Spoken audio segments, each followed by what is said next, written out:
Episode 31, baby. That's right. Welcome to the Paddy the Yank podcast. We're about to rock your socks. All right, Mr. Pad. How you doing today? My girl, don't lie to me. Tell me, where did you sleep last night? In the pines, where the sun don't ever shine. I'd shiver the whole night through. I'm doing fantastic, Yank. How are you doing today? I gotta say, I feel good.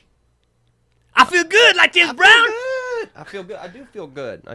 I feel very good, which is crazy because I only slept for 5 hours. Oh, 5 hours. That's it, man. I was too busy putting this podcast together last night. This podcast studio.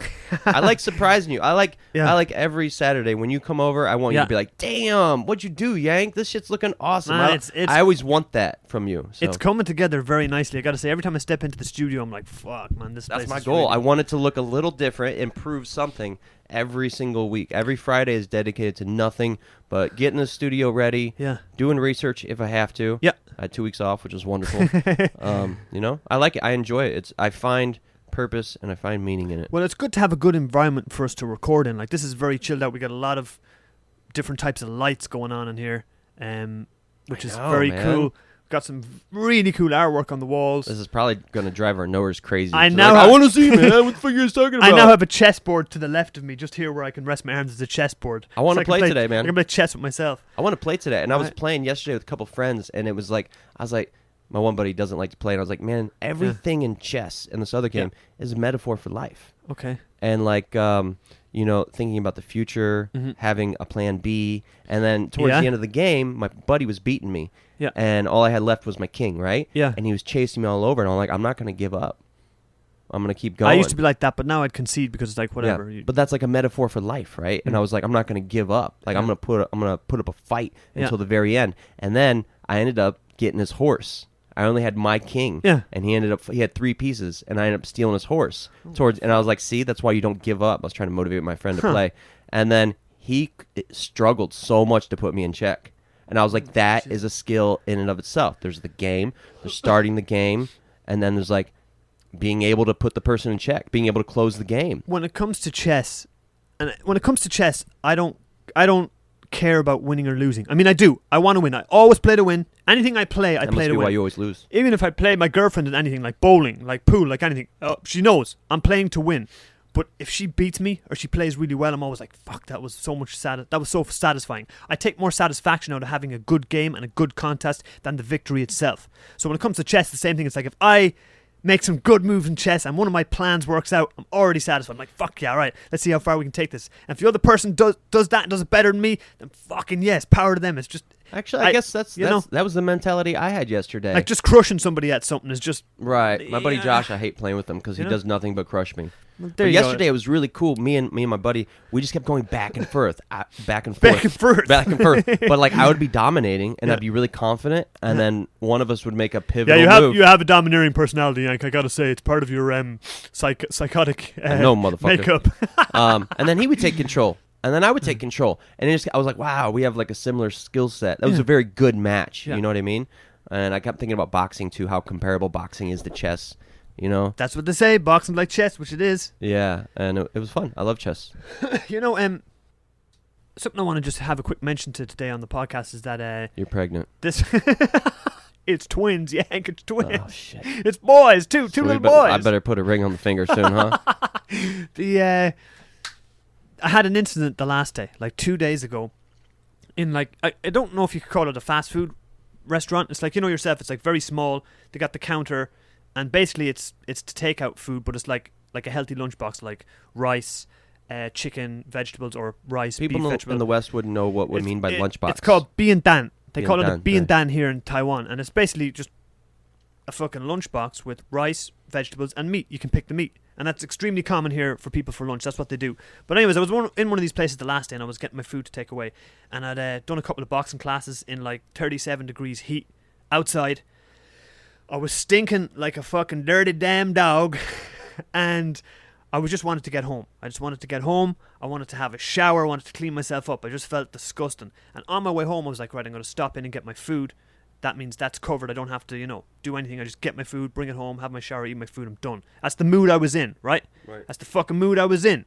I was on the edge, Yank. You know what I mean? I was on thin ice. I could have snapped at any moment. And I went into this B and Dan place, this B and Dan takeout, this lunchbox takeout. And when I went in, it was full of people. And I was like, oh, Jesus, man, fuck. And there was clearly a line, right? There was one old guy at the front. And then everybody else around him had already ordered the food. I could tell. So I stepped in behind the old guy.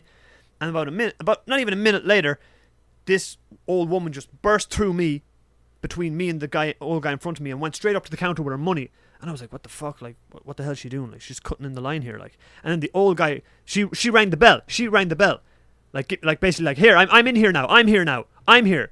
Ring the bell, order my food, because the woman came out from the back. And when the woman came out from the back, she seen that the old guy was in line first. So she just ignored the woman that rang the bell and went to the old guy, and he ordered his food. She's just kind of there waiting. You know what I mean? Like a dog. If you put a steak in front of a dog and you said stay, wait. You know what I mean? He's chomping at the bit. She was chomping at the bit like this at the side with her money, just trying to order her food. And I was like, fuck this. So I was like, buhaisi, meaning like, excuse me. Buhaisi. Yeah, buhaisi, whatever. Buhaisi. When I say it, people understand what I'm fucking saying. You sound like shit. Whatever. What I said was excuse me or I'm sorry. In Bill Burr laugh. You freaking what? It was an accident. Go ahead. So anyways, I said to her, excuse me in Chinese twice, and she didn't hear me. She just ignored me. And then I was about to say, there's a fucking line back here. We're getting, like, I was just about to speak in English and just say something rude. Like, get the fuck, what are you doing? There's a fucking line. Are you that ignorant you can't see the line? And the Damilari Life Coach podcast came into my mind in that moment. For a split second. And that CT FAR he talked about, I can't remember what it exactly stands for. Oh, the acronym. Yeah, I know the acronym, but what does it stand for? CT FAR. Damilari is going to be... But it's like situation arises, then you choose your response. Yeah. I forgot all of it. And at the end, the OR stands for result. So in that moment, I thought... He said I'm not a life coach. You could also call it a results-based approach, right? So in this moment of me being about to react to this woman in a very negative way, I said, hang on a second. What's the point? Like, what's the point? Like, what am I going to get out of this? Other than, everybody was going to look at me in the fucking restaurant for sure. You know what I mean? People will probably be offended, they'll be scared. And I go in there all the time, and I was like, or I can just let it go, say nothing, let her order her food, and just go in behind her. And that's what I done. I took that approach. Even though I was pissed off and I was angry, I was sweating, I was already on edge before I went in there, and I said, you know what? Fuck it. Just let it go. And that's what I done, and I felt fucking great later. I was like, yes! Yeah, because you just like poison yourself, right? I was at the physical therapy clinic a couple weeks ago, and there's this girl there. She's got a hardcore resting bitch face, dude. Like her eyes, I swear, they're in a permanent scowl. Like her eyebrows are always pointed down, and she is like pretty rude too. And so the one day I was leaving, and I was like, bye, and she like barely even looked at me. And what I wanted to say in Chinese was, huh? Like, you have no manners. Yeah. Right? I like visualized like going off on her. And I was like, just leave.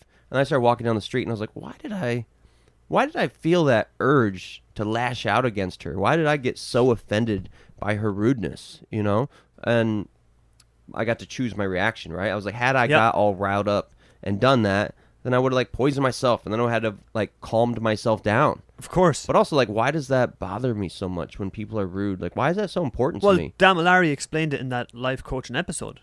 He explained why we react like that, because we have beliefs and like I believe it's wrong boundaries. To be rude. That's exactly what he said. Yeah, he said, so you feel like I've been wronged. You are being rude to me, and that for me is a trigger. That's something that I hold dear. Right. I have to defend that honor. I have to defend my pride because you've been rude according to my standards. Right. So I must react. I'm the same man. I'm the same way. I used to be exactly the same way. Pretty much. I mean, it can still happen, of course. But the last day with that old lady, I was like, fuck it, just let it go. Whereas a lot of times before, I'm like, what the fuck are you doing? Get back to the, what are you at? Like, don't be so fucking rude. And then everybody would look at me, and so choosing not to react like that sometimes you might have to. But taking control of your reactions is a huge thing, and everybody needs to start learning how to do that. But like just noticing when a situation arises that causes an emotional response, step back and be like, why am I reacting so strongly? Yeah. And is this the way I really want to react? Yeah. Or is there a different way I could react that would be more beneficial to myself and the people around me? And that is a life skill. And what we're talking about right now is EQ, right? Emotional intelligence. And Yeah, boost your EQ. Go listen to Don Malari Part 2. So that for anyone that's listening out there, when you get into some kind of petty situations like that, sometimes it's just best to turn the other cheek and One thing I like away. is that Thich Nhat Hanh in one of his audiobooks said, anytime you feel an emotion rising, no matter what you're doing, stop and take 3 deep breaths and then reapproach the situation. That's some great advice. I think it's really good advice. Great advice. I'm feeling a little angry, nervous, or scared. Yep. Okay, stop whatever you're doing. Take 3 deep breaths, and then go back into the situation. Don't just react strictly off that emotion right there. It's animalistic, man. Exactly. Just take a moment and say, right, hang on a second here. Let me just assess the situation. You know, what's the best way to That's why react? in the past everybody just killed each other. You know what I mean? Because they couldn't control their animalistic behaviors. So they just everybody was very reactionary back in the day. And now that's a luxury of modern society. Yeah. That we have access to knowledge. Yeah. You know, we can read Buddhist texts. Yeah. We can listen to life coaches, and now we can learn how to improve ourselves and improve our EQ, and that's a luxury of the future that we're now in. That's very true. Yeah. Speaking of back in the day, let's jump into today's podcast. Boom, topic. baby, let's do it. Back in the day, like medieval times. Middle Ages, the period in European history from the collapse of Roman civilization in the 5th century CE to the period of the Renaissance, variously interpreted as beginning in the 13th, 14th, or 15th century, depending on the region of Europe and other factors. So 13th, 14th, 15th century. Okay. So, and it was a result of the collapse of the Roman civilization. Man, holy and it started around the time of the Renaissance. All the great art, huh? Is that crazy? Is that right? That's wild. Man. So think about... Okay, you were talking to me before. You said in a few podcasts ago I was talking about torture. There was just happened to be stories I was telling where people I was like, boom, tortured. Let's do it, baby. I love it. So I decided to do some research on medieval torture or medieval punishments. Like what kind of punishments were dished out back then. You know, now we've got what? Like the prison system. Where, you know, for a lot of things, they'll just kind of put you in prison, right? I mean, you'll go to jail. Whereas back in the medieval times, they used to come up with, like, all kinds of crazy imaginative ways of punishing people. I was reading something yesterday, and they said, like, man, people today are pussies. Because when they give somebody the death sentence, they just, like, inject them or something. Like, back in the day, they actually took their time, you know? They made that shit hurt. They put effort into it. And today, people are pussies. They want to give you the death sentence, they just inject you, and boom, you're dead. Come on. Am I like, hey, okay, I got a list of some stuff here, right? Get this. In the penal system of the Middle Ages, making humans wear bridles, giving a pig a lawyer, and forcing people to carry hot stones, they were all considered to be completely legit parts of the law, right? But despite how deranged most of the punishments sound now, they actually made some sense in context. And when I read these to you, you're going to get a laugh out of some of these fucking punishments they had back in the medieval times. Right. Though most medieval punishments now simply look like torture used to extract confessions out of people most of the time, people back then truly believed that pain could be used to determine a person's guilt or innocence. And these things were called trials of ordeal. Wow. So back then it was like, if you could sustain a certain amount of pain during a punishment, they believed, oh, he's innocent because he withstood all that pain. Whereas if you crumbled and cried and moaned and pissed, you're like, this motherfucker is guilty. He's too weak. He's weak. He's got to be guilty, right? But the truth in, like, governmental torture is that, like, if you torture somebody long enough, they'll admit to it, even if they didn't do it, just to get the torture to stop. Yeah, it's crazy. So these were called trials of ordeal, right? And back then, evidence was considered secondary to how they fared with the ordeal. So if they survived, they were considered innocent because God was clearly on their side. So it's like they could have evidence. They could have all the evidence in the world, and it's like, well, did you do a trial of ordeal yet? And they're like, no. Well, by God damn it, get him out there and get him in a trial of ordeal. And it's like they'd come up with a crazy scenario of like that would be extremely painful. And it's like if he survived that, it was okay. Yeah. They're like, he's innocent for sure. He's innocent. It's like, but we've seen him. We have 10 witnesses that he murdered that girl. He survived the trial of ordeal. So, anyways, medieval citizens, they had a lot of respect for people who endured, like, heinous amounts of pain. Their calendars were crowded with feast days celebrating the deaths of saints, many of whom were martyred for their faith in truly painful and heinous ways. Hold on, I'm sorry. You just said something about calendar. I was like, whoa, these guys have a calendar, and for each month there's a different picture of a torturous scene. That would be a crazy calendar. Yeah, they didn't have calendars in the Middle Ages, though. They had feast you know what I mean? days, like celebrations of like saints or martyrs that died in very painful ways. They're like, that guy was awesome. He was so tough. The more pain they went through. But they said if they go through pain and they die, they're guilty, right? But this said that they had a lot of respect for people who endured heinous pain. Makes sense. So do we. MMA, right? UFC. There you go. They also believed that brief humiliation was a powerful deterrent against future crimes. More powerful than, say, like a long-term imprisonment. So they were like, if they humiliated you in public, really humiliated you in public, that was much more impactful on you than if they just sent you to prison or something like that. Is it? I don't know. Let's find out. I mean, when you go to prison, you usually come out worse than you were when you went in. Sometimes, not all the time, I'm sorry, but like, hey, I know it's a movie, but like Johnny Depp went into prison and and learned how to smuggle cocaine, right? A lot of criminals were created by the justice system. Because it's really just a university, you know what I mean? for criminals. Something could have been petty. Somebody could have went in there for stealing a loaf of bread and come out a fucking murderer, man. Exactly. You know what I mean? From having to shank somebody or... So maybe public humiliation is more effective. I think we should try it out. Because then everybody's going to watch you, right? Hey, there's that thief. Absolutely. There's Johnny the thief again. There you go. Don't let him in your house. There you go. And especially for politicians and people that are high-ranking members of society. Oh, I would have loved to have publicly shamed Trump. There you go. Actually, I would have... He done it himself a million times. What are you talking about? We should just stone him, actually. He should be stoned. All right, so if you committed a crime in medieval Europe, you could be facing down any number of bizarre-sounding punishments. You might be suffocated in a mud bath or just draped in a white sheet and told to yell apologies at people. So what we're going to do now is I'm going to read out a list, and this list is pretty amusing. I mean, some of this stuff is wild. And the first one is what I just mentioned there. Apologizing while wearing a white sheet. Wow. This is funny. So if you'd done something offensive and needed to perform penance for the Catholic Church in the Middle Ages, so if you'd done something to anger the Catholic Church, you needed to be ready to act as a repentant ghost. So criminals had to wear a white sheet, and this was presumably with a head, with a hole cut out for their head through the middle of it. Oh my! You had to stand outside the local church while all your friends and family went inside the church, and you had to beg very loudly for forgiveness for your crimes outside the church. Like you had to roar in the church, "Please, I'm sorry, I'm fucking sorry, forgive me, please forgive me." All your family had to be there too and go into the church. I'm smelling a video coming. while you're wearing like with a white sheet with a face hole cut out of it. Oh my. All right, the next one on the list is wearing animal masks and humiliating badges. All right, the Middle Ages were a ripe time for people who liked to make others look completely ridiculous as a form of punishment for their crimes. Primarily, that criminals were forced to wear terrifying animal masks around town in the stocks, presumably to frighten babies. Frighten babies. So some of these badges or masks you would have to wear for life.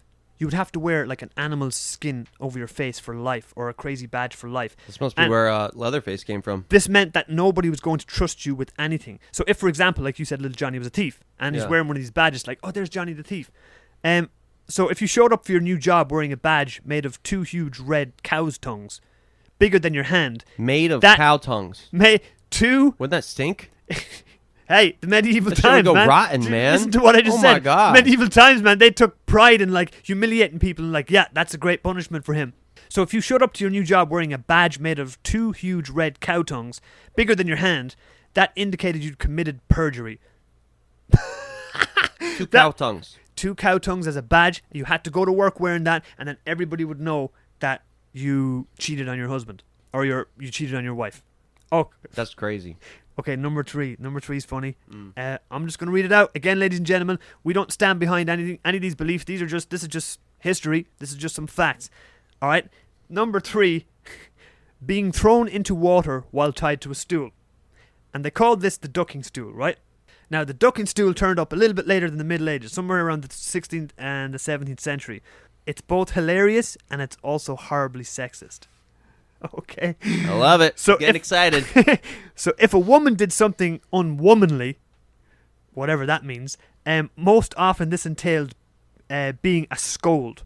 So who told off her husband and caused problems by spreading gossip. So if she was considered to be like, getting mad at her husband all the time, or even just being a gossip, like that's all it took. She'd be strapped in a chair at the end of a long pole and dropped into the nearest like river or lake repeatedly. Like dunking her? Dunking her! They'd like have her tied to this chair on the end of a pole, and they'd just drop her into the water, and then bring her back out. She'd be like, wait a second, I didn't say it. Drop her back. That's so fucked up. From spreading gossip or just like being seen as like, you give your husband too much shit. Serves him right. We probably have a lot less gossip nowadays if we, every time it happened, we did that to him. That's crazy. That's hilarious. That had me pissing my head. So, okay, this next one, number 4, you might be familiar with this one. I've seen one of these in real life. This is what they call a custom-made bridle. Now, a bridle, as you imagine, would go on what? I only recently learned that word. It's what you put on a horse. Yes. Around the horse's head, and it has a metal rod in the mouth. So you can put your reins on it. Right. You ride and then you pull that. To stop the horse. Right. So it has like a piece in the mouth. It's kind of like horse torture, right? Well, I guess so in a way, It's probably not comfortable having a metal rod in your mouth being yanked against you. Absolutely not.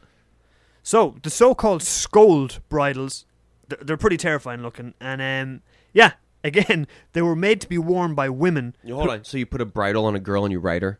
I love it. I'm sure. I like where this is going. I'm sure some people have done that. Yeah. I'm sure there's lots of people that do that today. Right now. Yeah, so again, they were made to be worn by women who ran their mouths too much. I mean, how did any woman survive? Survive? No, this is why we don't have female listeners. All right, but despite their terrifying looks, it seems they were largely designed for public humiliation rather than actual pain. And as the picture suggests, and I might put one up on Instagram, they're literally bridles to be strapped on the head with bits to be put in the mouth. So just like we said. But with this, some of the bits had spikes to prevent the wearer from speaking. Whoa. That's pretty crazy. And they probably would have been just uncomfortable as hell. Now, the scold would then be paraded around in her ridiculous headgear for up to 12 hours. So they'd put the officials would come along into the husband and wife's house, put this bridle on her head like a horse, and then he would bring her out into the streets for 12 hours and parade her around going, look it, my wife's a gossip and has been giving me grief all day. I would be embarrassed, man. How crazy is that, like? I would be embarrassed. Like, I feel like they'd make fun of me, too. Where did they come up with this stuff? That's crazy, man. That's so fucked up. The world used to be so fucked up. But all right, number 5 is plucking a stone out of boiling water. If you stole a bunch of gold and somebody saw you, for example, you'd probably just be hanged and not asked to go through a holy test, right? But when ordeals were deemed appropriate for whatever crime had been committed, man, these motherfuckers didn't mess around. Okay, so if you'd done something against the church back then, you got excommunicated from the church. That was only to start with, and they done that because they thought that God clearly didn't believe in your good name. But that was just the beginning. There was also 3 types of ordeals they would have to go through. One of them was cold water, and what they would do is they would throw you into a lake of cold water, and if you sank to the bottom, it meant that you were innocent and you were all good to go. But if you floated, if you floated on the water, it showed you were guilty. So they'd be like, so if you die, you were innocent. Well, it didn't say you have to die. It says if you sank to the bottom of the pool. What, is somebody going to jump in and save you? You know what I mean? Yeah, you sink to the bottom, you die. I have no idea.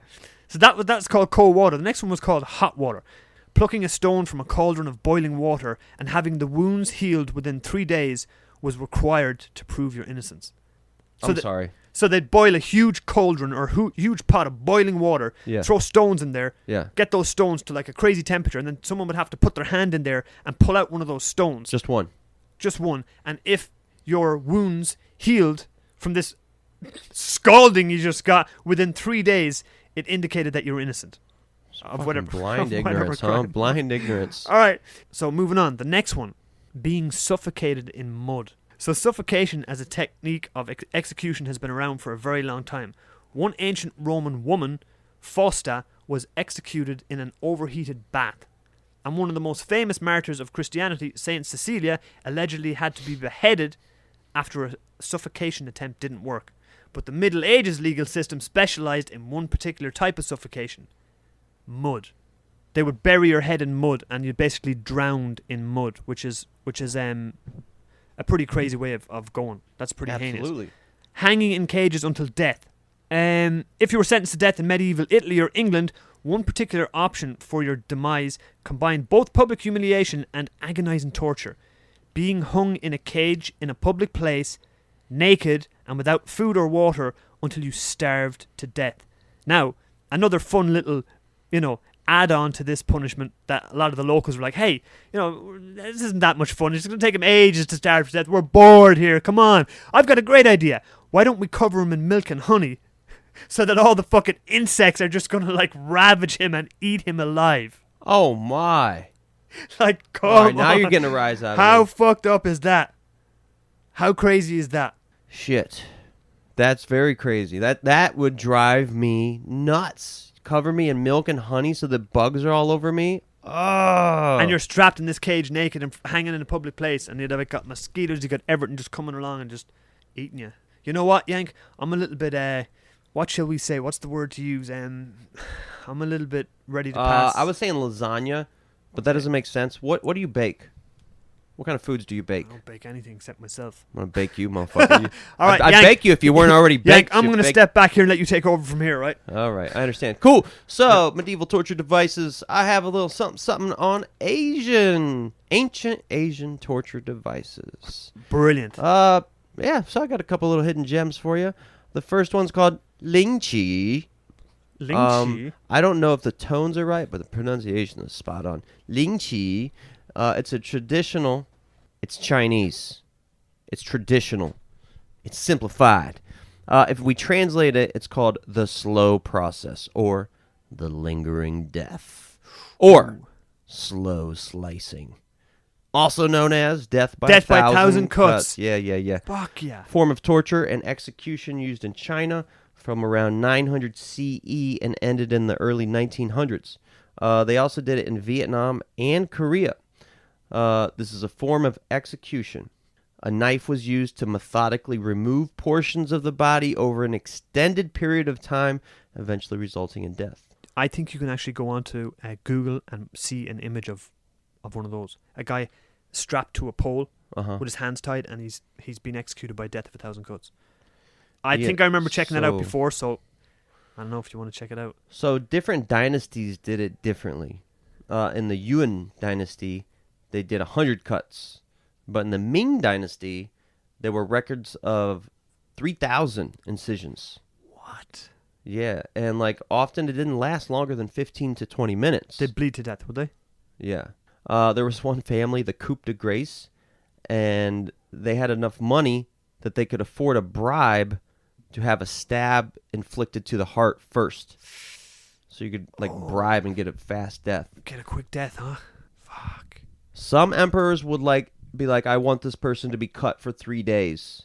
And others, different emperors, would have a specific torture before the execution or a longer execution. Yuan Chonghuan was heard shouting for half a day before his imminent demise. Roaring in pain for half a day. That's 12 hours. I like this part. The flesh of the victims may have been sold as medicine, like Chinese medicine. The Chinese will fucking use anything as medicine. Anything. I mean, I'm not Chinese. I'm kind of into that. Tiger bone, fucking emu, fucking tendons, fucking. Stop fucking killing all these goddamn endangered animals for your fucking medicine that doesn't work. It's very common practice. Now back to the Yank. Elephant tusks, tiger, rhino, whatever. Fuck. So sometimes they would even go as far as slicing the bones or cremating and scattering the ashes. Man, death by 1,000 cuts would be a bad one. I wonder what the pain. Okay, if you were strapped to that post, right, and there was some guy with a little scalpel there slicing you every couple of minutes, would the pain, I wonder, eventually go away? Would each slice be less painful than the last, or what? I mean, how long would you go numb? Would you become numb to the pain? I don't know. You might go into shock, right? Maybe you might go into shock. When you go into shock, you might stop feeling it so much. But they generally say you can only feel 1 point of pain at a time, right? Okay. So the previous cuts might start getting weaker because the newer cuts. I don't know. It makes me think of that thing where they drop water on your head at random points in time. Water torture, yeah. Oh man, that's to make you go crazy. That would drive me crazy for sure. That's what it's designed for. I think that's called Chinese slow water torture or something, isn't it? They tie you down to the ground, and they have a drip. So your arms are tied, your legs are tied, you can't move, and they have a drip of water that will drip down on your head every so often, continuously, and it's supposed to make you go mental. It's supposed to break you very fast. think about it. Think about it throughout history. Some of the agonizing deaths that people have encountered or that they've had. I wonder, in our modern day and age, are we like much less likely to die from a very painful death as opposed to, let's say, back in the medieval times? Or what? Totally. What period in history was it like, okay, this period from this date to this date is when people died from the most painful, in the most painful ways? That has to be a statistic. I mean, it's probably impossible to gauge it, of course. But because today we have medicine. Yeah. Right? Yeah. So back in the day, people would just like get sick and die horrible deaths. Yeah. Today we have medicine, and painkillers. And we don't go onto battlefields with axes and swords and daggers and fight each other with bows and arrows. So you know what I mean? Like now you might get shot in the head from 100 fucking foot away, and you're gone in a second, the blink of an eye. People are pussies, but we've been trained to be pussies because painkillers and opiates. It's like, oh, I'm hurt. Like, all right, just take this medicine to numb your pain. And recently, I had my thumb injury, right? Yep. And I was like, I actually don't want to take anything unless it's going to help the injury recover. Yep. I don't want to numb the pain. Because, like, if I'm moving and I'm doing something wrong, I want to be aware of it. But if I'm taking a painkiller that numbs the pain, I'm going to be doing shit potentially that will make the injury worse. Yeah. So today, when you have cancer or any kind of disease in America and you go to the doctor, they give you a surplus of opiates and shit to numb the pain. So today, we're in a very pain-avoidant culture and society. Yeah. You know what I mean? We don't face it, and I want to know. Well, that's why we go to the gym, right? We like the pain. Yeah. We like the burn. No pain, no gain. But a lot of people avoid it. According to Sir Henry Norman in his book, The People and Politics of the Far East, the executioner sliced off pieces by grasping handfuls from the fleshy parts of the body, such as the thighs and the breasts. Then the limbs are cut off piecemeal at the wrists and ankles, the elbows and knees, the shoulders and hip. Finally, the victim is stabbed in the heart, and his head's cut off. What's this? Ling Chi was one of the most brutal torture methods that were photographed in the 1800s with the advent of the camera. So when they were using Ling Chi, cameras existed, so there are actually raw dog pictures of this. That's okay. I'm looking at one right now. Maybe I seen Ling Chi. So remember I said I thought there was pictures of a death by 1,000 cuts. Yeah, I have a picture here where they like cut off this girl's breast while she's tied to a stake in the middle of a town. There's just a bunch of people torturing her. And that's as recent as the 1800s. Correct. Man. All right, there's another thing called flaying. You can probably put that together, right? Fuck. Remove the skin of the face or the body. They practiced this all over the ancient world, but the Chinese were particularly fond of it. Customarily, it was done with a sharp knife, carefully slicing into the dermis. What's the dermis? And removing the skin of the face in one piece. Many Chinese emperors and empresses loved flaying their detractors.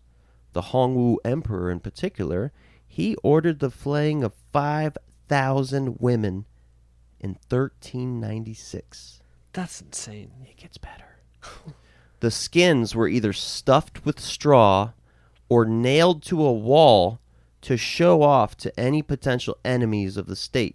That's barbaric. That's beyond barbaric. They would cut the skin in one clean thing. So they basically peel your whole face and back of your head scalp off. It's like a rubber mask, then like a Halloween rubber mask you would put over your face.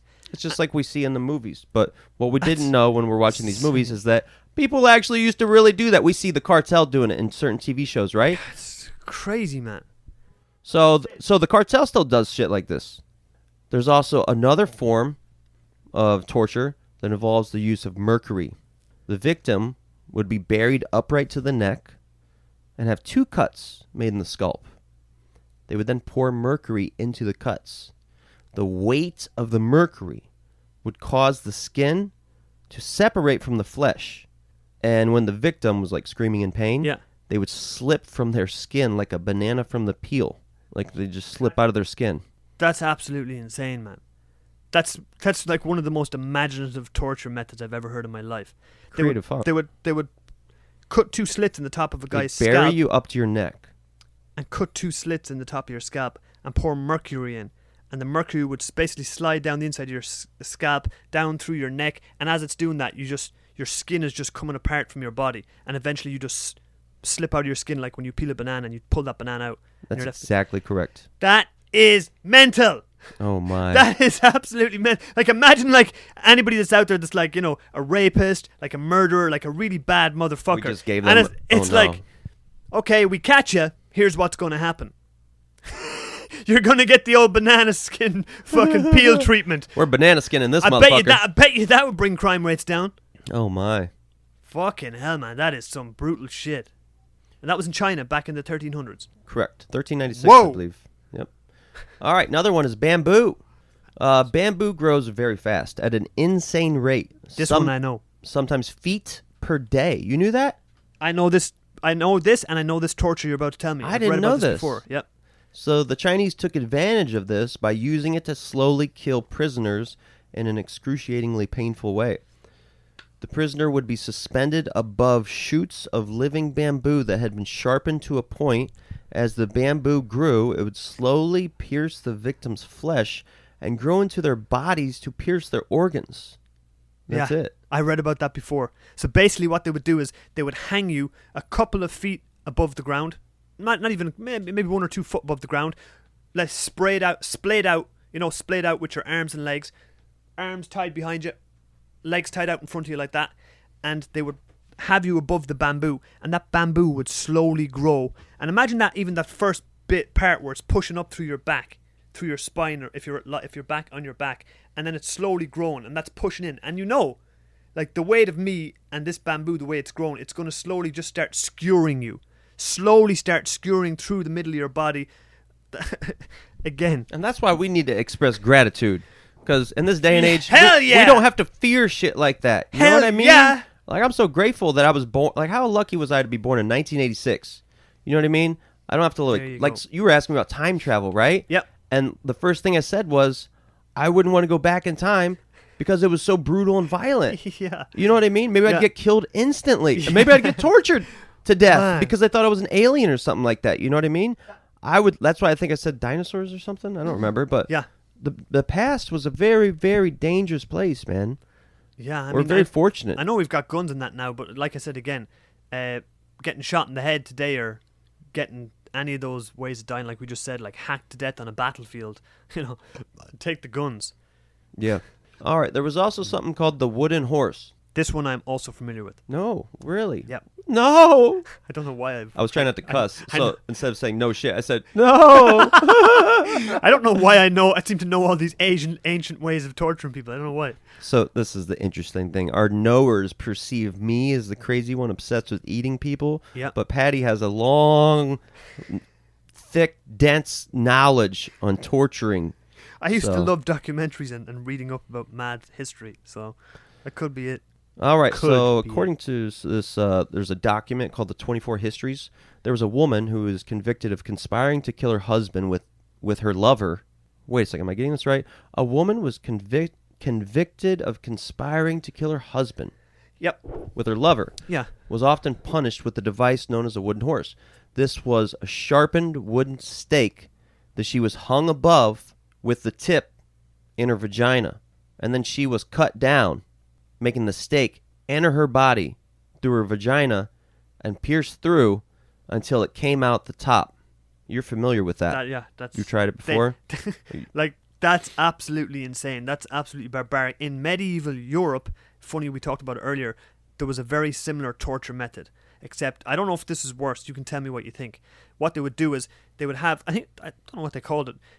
Basically, it was a spike, like you're saying, but I think it was shaped like a steak at the top, like a steak. And what they would do is they would sit you on it. So this steak would be in your asshole, and you would slowly, over time, with the weight of your body as you're sitting on it, it would slowly go up into your ass and through your body and end up coming out the top of your head. I'm sorry. Very How does slowly. the steak rise? The steak doesn't rise. Like the vagina thing, I was also a little confused about that. They lower you onto it, and it's sharp at its edges. So you're like held up with chains or something, and over time they slowly... I don't remember exactly the specifics behind it, but it's like you're sitting on it, and the weight of you sitting on it, they might even oil it, or I don't even know. They have a picture. This is what it looks like, the wooden horse. We'll post this on IG and Facebook so you guys can see. It looks fucking scary. So that's basically it. There's another one called the 9 familial exterminations, where as a form of torture, they kill 8 of your loved ones. Do I have 8 loved ones? Right? I don't have 8 I think I have about 8 loved ones, yeah. About that 8 or 9. So, yeah, dude, something I always try to do is gratitude journaling, and I do it 80% of the time, being grateful. And I got to say, right now, one thing I'm grateful for is that I was born during a time period where I do not have to constantly worry about my safety. And in Taiwan, even more so. I used to always carry a knife. Actually, I used to carry like 3 knives at a time.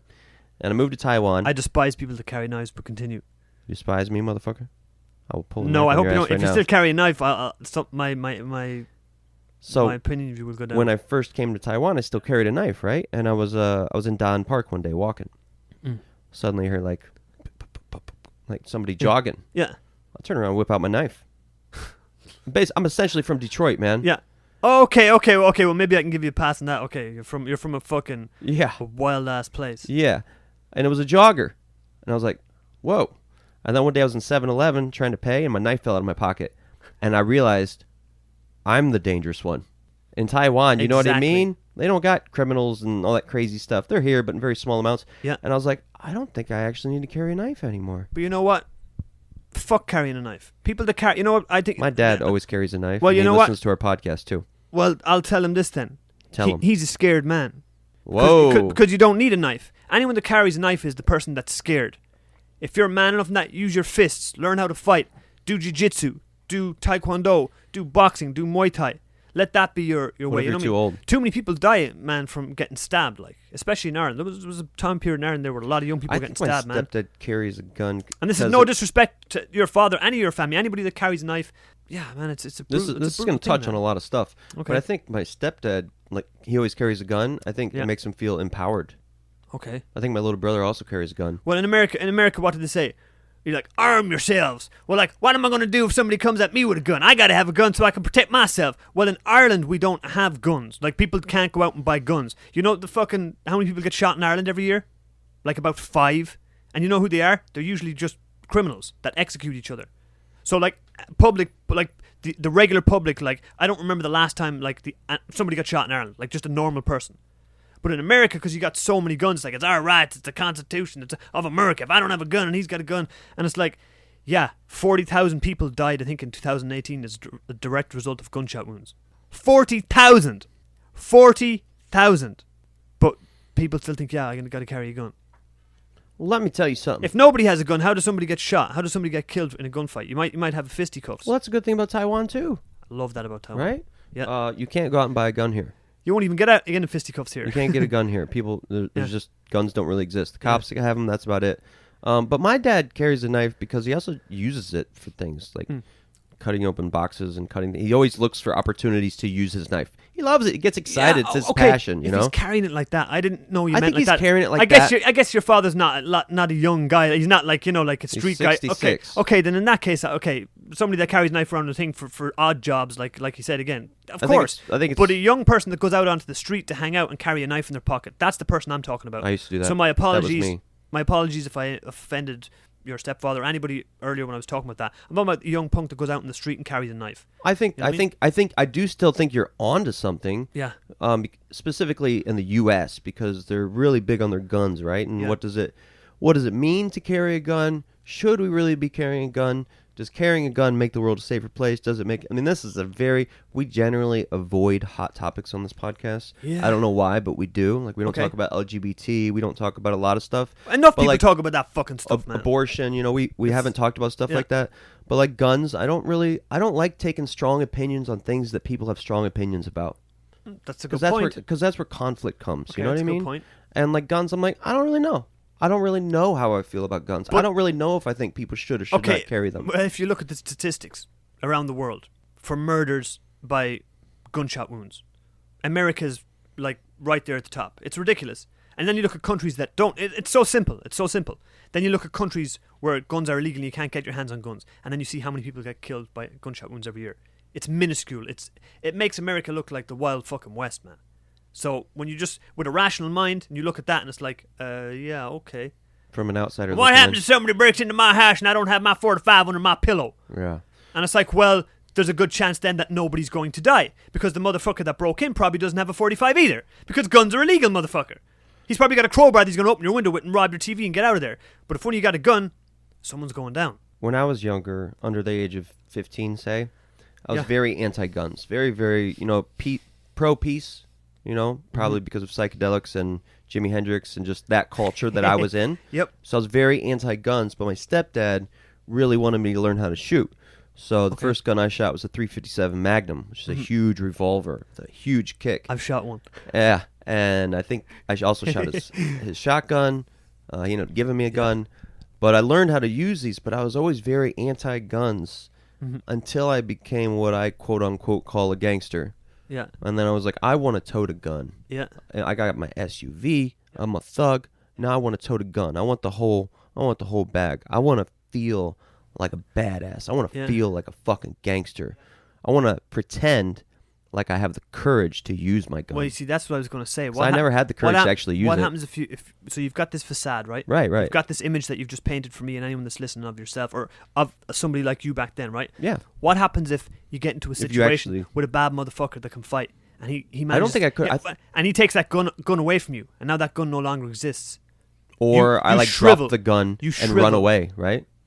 This like, guy, what would I have actually done? This guy gets a hold of you. You're right. I was a coward. I was a coward because I got beat up all the time. Yeah. And I was afraid. Okay. And the gun made me feel empowered. Yeah. I never used it or anything. Man, that's a big thing. I heard that's a big thing. But you're right. I was scared and I was a coward. Mm-hmm. That's something I told you that since I've started boxing with you, I don't have that fear anymore. I know that no matter what situation arises, I'm most likely going to be more ready than the other person. Because you're trained. Because I trained consistently. You're trained in combat sports now. Which I said earlier, to when I was saying earlier, when talking about people carrying knives and stuff like that, I said, go and learn a martial art. Go and learn boxing, jiu-jitsu or something like that. Have that as your thing. Imagine then the pride then of if you get in a situation. It's like I handled myself with my skills. And I also handled it in a calm way, in a rational way, and in a manly way, I would consider, other than carrying a gun around as a facade or a knife around as that. You know what I mean? You're just people. Then people are just fronting. You know what I mean? Yeah, it's kind of like the last time you were here. Remember, you walked in the studio with a huge knife, and you're like, "What would you do if I came at you with this knife right now?" I'm like, "Yeah, dude, that's a huge kitchen knife." Yeah, and we were talking about it, right? And you're like, "You'd have to take a hit." Yeah. Right? You'd have to throw up one arm and take a cut in your forearm and then attack with the other hand. Yeah. And that's the only way you could get through. But you could do it. You could absolutely do it if the other person had a knife and you didn't have a knife. Yeah. There is still a way to deflect that situation. For sure. You don't have to die. Most people don't take the time. Like, I realized that, I've been hearing about gender roles recently, but a man should know how to defend himself were a violent situation to arise. Man. And I think your woman, or your significant other, can find a lot of security and knowing if something were to go down, my man knows what to do. Of course. And I don't need to fear. I think my girlfriend probably feels that way. You don't even have to use your girlfriend as an example. You could use your mother. Yeah. Your elderly mother, your grandmother. You're walking down the street with them and a situation happens. Yeah. And you have to get physical. You have to defend them. Right. Now, how much more confident would you already? I tell people when I'm teaching them stuff like boxing and things like that, it's like when somebody's on the street and when they're getting aggressive with you or they're approaching you, they're getting aggressive, you can already tell almost by the way they stand straight away whether this guy can fight or not, whether he's trained or not. By the way he approaches you, squared up, his chin out, his chest out, it's like, okay, I'll just nonchalantly switch my stance to my boxing stance real casually, sideways, like now I'm balanced. They're just peacocking, right? Peacocking. Yeah. I can tell almost straight away this dude doesn't know how to fight. When people used to peacock me, I would get scared. They would flex and act so confident that I was convinced, oh shit, if I do this dude is gonna fuck me up. I'm not saying that somebody like that couldn't fight, but I know that. No, I know the point. In that moment, it's like I can take them out pretty damn fast. Yeah. Pretty damn fast because of the way they're standing and how they're projecting themselves. You know what I mean? Whereas the guy that's quiet, if I was in a situation in the street and somebody was arguing with me and they're getting aggressive, I've always got a space, like I told you, a safe space. Like if they come within that safe space, I give them before that safe space, I give them a warning. Don't step any closer to me. Stay back. I'll already be casually in my boxing stance, and then if they step into that space, it's on. I will initiate it then. I'm not going to wait for them to throw the first thing. But like I said again, I said to a lot of my students, they said, what would happen if I got in a street fight? You know what I mean? What would I do? And I said, well, the first thing I said you could do is, I said to them, get into your boxing stance like I showed you, but don't do it like put your hands up. Don't put your hands up like you're ready to fight. Just turn yourself into your sideways stance with your balance. Your boxing stance, casually. I said, and then if the person's approaching you, then put your hands up in your boxing stance. Then let them know, now I'm in my fighting stance. Most of the time, you watch that person shrivel. Their balls will shrivel up inside them, and because they'll realize, oh shit, this motherfucker knows how to fight. Like, this guy knows something. 9 out of 10 times, that's what'll happen. The other situation is that they will also go into a stance, and you'll be like, shit, this motherfucker knows how to fight too. He's trained as well. Yeah. Like, if they go into a good old Muay Thai stance or a karate stance or a boxing stance, you'll know, oh shit, this dude also knows how to fight. He's legit. Yeah. So that's what I tell people. You can avoid it sometimes by just going into your stance, and then the other person might be like, oh shit. They might lose all confidence, be like, this guy knows how to fight. I might be barking up the wrong tree here. And you could diffuse the situation without ever having to get physical. Because that's the best way is to not get physical. I think men and women both alike should have a good foundation for combat sports. I think everybody should know that. I don't know why I was thinking it was more male focused, but like everybody should know how. And I did Taekwondo as a child, but I was a child and I wasn't passionate. I didn't really dig it. Yeah. But now it's like the best thing because, like I've said before, I transformed my relationship with violence. But it's like you really should know. And also for men, like because of our ancestors and whatnot, like there are certain things that we should do to maintain healthy hormone levels, and like boxing and doing stuff like that. Like that's kind of an innate thing. It's part of our biology to a certain extent. Yeah. And like I said, I could feel a boost of testosterone after boxing class the other day. And if you live a life where you're never challenged like that, where you don't engage in activities that boost your testosterone, dude, you're going to be in bad shape. Like you're not exercising your hormones. Yeah. That's when you get demasculated. Yep. And you can start suffering from depression, right? Yeah. I think people that have low levels of testosterone are more likely to experience depression because testosterone is a huge part of who we are as men. And for women, it's fucking... We're driven a lot of the time by this. What's a woman hormone called? Estrogen. All right. So testosterone's important. Boost your testosterone. And Paddy, I got a question for you. Go ahead. If we were able to find the giraffe girl right now, that girl that paid to go kill a giraffe, if we were able to get her right now, which one of these torture methods would you use on her? I wouldn't want to kill her. Would you banana peel this bitch? No, jeez. I'd probably do her where they tied her to the chair and put her on the end of the pole and dunked her in the water. With a stick in her vagina? No, dunked her in the water. Dunked her in the water and pulled her back out. And she's like, I didn't mean to shoot that giraffe. And then boom, put her back in the water. And then she pulled her back up. She's like, yeah, but I was already doing it. And then boom, stick her back. Makes her shut up every time. Yeah. As she's talking, I'll just dunk her back in the water.